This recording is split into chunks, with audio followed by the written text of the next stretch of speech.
económicos. Le pido a don David que nos grabe en esto. En materia económica, precisamente como menciona Sofía Lameiro, se busca plantear desde las esferas del poder y sus voceros en los medios tradicionales que estamos cada vez peor, pero sus representantes son verdaderamente risibles. Y con esto voy contigo, Camila. Risibles como don Vargas, sí le digo yo, ¿no? Don Vargas Llosa, quien siempre es apapachado, por ejemplo, en TV Azteca, en estas ferias del libro que más bien parecen la cueva de las culebras, ¿no? Por ejemplo, las ferias del libro de Guadalajara, y de quien hoy se burla el presidente López Obrador por tener como héroe a Ernesto Zedillo, el padre del Fobaproa.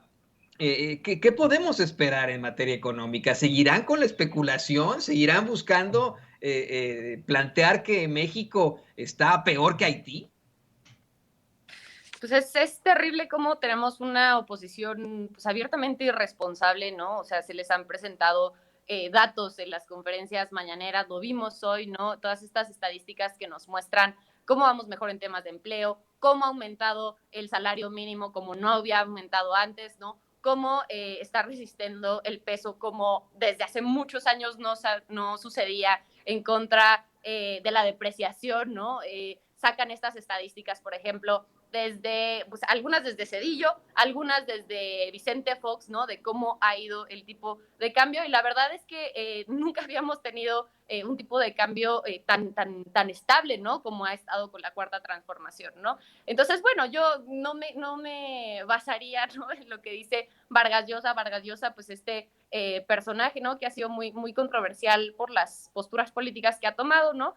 Que incluso ha apoyado a mujeres como Keiko Fujimori, después de, sabemos, ¿no? De dónde viene Keiko Fujimori, ¿no? Sabemos la brutalidad que hizo su familia allá, ¿no? Y bueno, pues ahora vemos, ¿no? Que dice que su gran líder es Zedillo, ¿no? Zedillo justamente, quien fue uno de los responsables del Fobaproa, ¿no? O sea, que es, o sea, yo creo que muchas veces se nos olvida, sobre todo a quienes somos más jóvenes, qué fue el Fobaproa, ¿no? O sea, y fue pues la lógica, ¿no? De privatizar las ganancias y socializar las pérdidas, ¿no? Fue el rescate bancario, ¿no? En manos de la ciudadanía, ¿no? Es decir, pagar con presupuesto público el desastre que tenían los privados, ¿no? El problema además, o sea, ya de por sí eso me parece inmoral, pero el problema es que además en ese momento se aprovecharon los empresarios y bueno, por supuesto los gobiernos de aquel entonces no dijeron nada, ¿no? O sea, llegaban carteras impagables, chatarras, ¿no? O sea, a mí nunca se me va a olvidar este video de este empresario que se llamaba Ángel Isidoro Martínez, me parece, ¿no? Donde está hablando con Rocha en una entrevista, ¿no?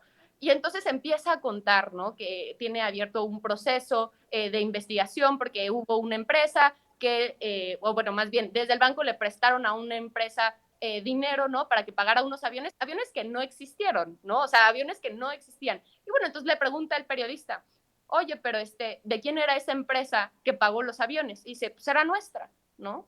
Y entonces es el momento en el que Rocha le dice, ¿cómo? O sea, tú te prestaste dinero a ti mismo, ¿no? Para pagar unos aviones que no existían. O sea, ese era el nivel del cinismo con un FOBAPROA que llevamos ya, pues veintitantos años, 24, 23 años pagando, ¿no? Es una deuda, ¿no? Que afecta a las y los mexicanos desde el momento en el que nace, ¿no? O sea, ya estamos destinados a seguir pagando lo que fue un rescate bancario a empresarios que en muchas ocasiones sí tenían dinero para pagar las deudas que tenían, ¿no? Pero bueno, como eran sus amigos los que estaban en el gobierno, ¿no? Pues lo rescataron con dinero público. Entonces, bueno, a mí me parece que si esos son los ídolos que tiene Vargas Llosa, pues, o sea, pero totalmente desacreditado y bueno, ya vimos que perdimos completamente a Vargas Llosa desde hace muchos años. Entonces, pues nada, o sea, como qué bueno que en este momento se esté recordando ese tipo de situaciones en las conferencias mañaneras y pues traerlo a cuenta, ¿no? O sea, que no se nos olvide que esos gobiernos, ¿no? Que tanto han querido ser, pues enaltecidos, ¿no? Como pues por los empresarios, por algunos académicos, obviamente con intereses económicos particulares, ¿no? Pues son esos mismos que han fregado a la mayoría de la población. Y le pido a